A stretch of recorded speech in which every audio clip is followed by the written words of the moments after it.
Bismillahirrahmanirrahim. Assalamu alaikum. Vipi hali zenu? Natumai nyote ni wazima wa afya. Karibuni tena katika channel yangu. Leo tunakwenda kutengeneza dessert nzuri sana, tamu sana. Mimi binafsi naipenda sana sana sana. Na dessert hii nzuri kwa Ramadhan, lakini pia hata kwa Eid panapo uhai, lakini pia hata siku za kawaida. Karibuni, lakini pia niwakumbushe msisahau kulike video yangu.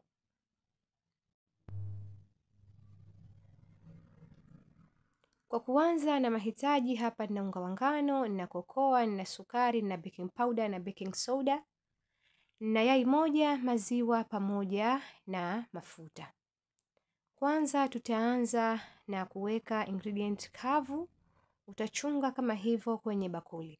Vipimo vyote nitaandika hapo chini, utaviona. Nitaandika ingredient pamoja na vipimo vyake.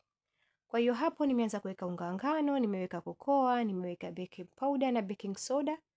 Nachunga vizuri katika bakuli. Baada ya hapo nitafuatia kuweka na sukari, na baada ya kuweka sukari nitachanganya mpaka kila kitu kichanganyike vizuri.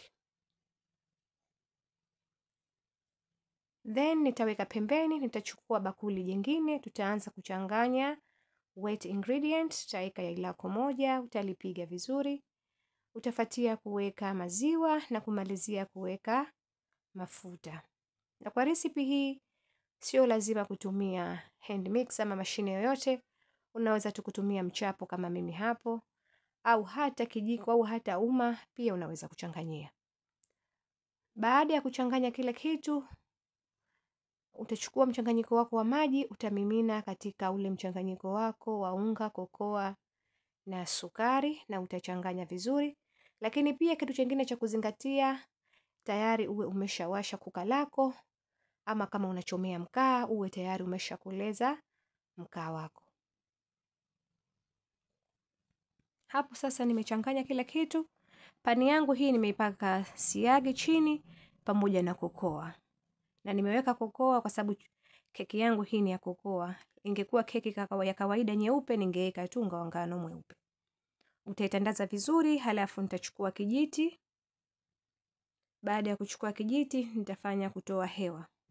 Unaweza ukaigonga gonga chini au ukafanya kama hivi. Yote hiyo inasaidia kutoa hewa. Tunatoa hewa ili wakati wa kuiva tutakapoikata keki yetu isifanye matobo-tobo. Yale matobo-tobo inakuwa ndio ile hewa. Kwa hiyo kufanya hivi inasaidia kutoa hewa. Na baada ya hapo tutakwenda kuichoma kwa dakika 30 kwa moto wa 160.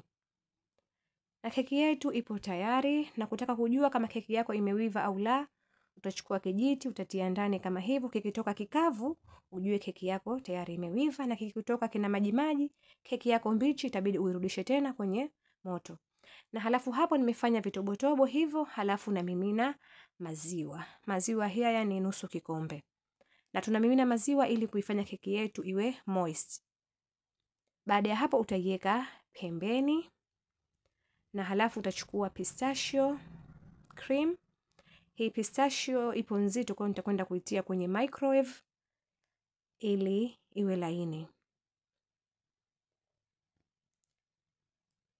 Na sasa tayari pistachio cream yangu imekuwa laini, na hapa sasa naweka kunafa, na kunafa ninayotumia ni hapa ambayo tayari imekuwa roasted. Nitachanganya vizuri mpaka pistachio na kunafa zichanganyike ziwe kitu kimoja.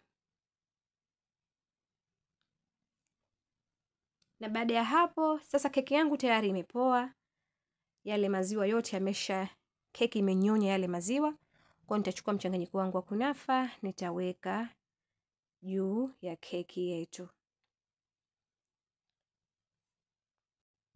Na nitatandaza vizuri yote ienee vizuri.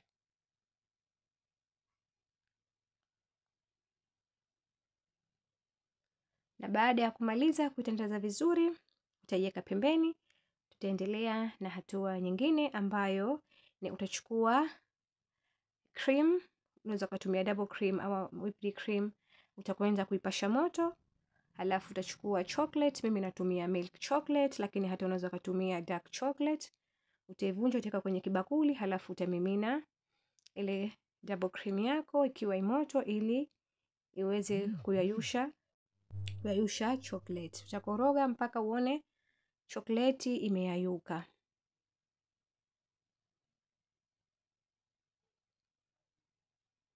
Na baada ya hapo utachukua mchanganyiko wako wa chocolate, utaenda kumimina juu kwenye keki yako.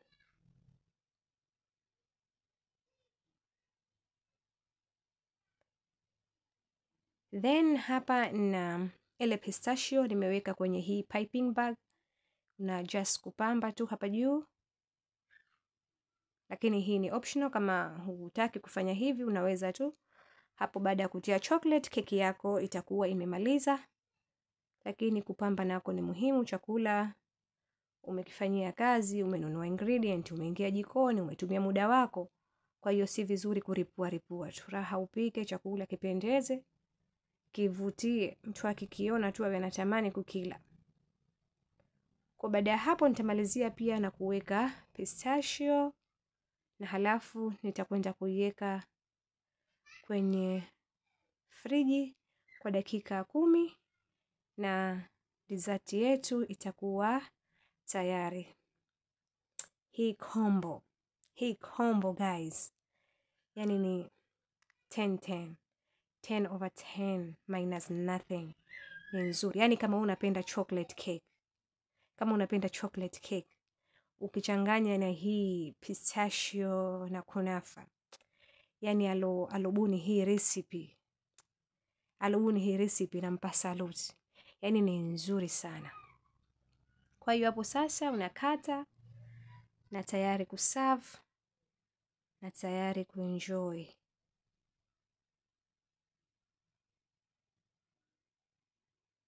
Iangalieni jamani.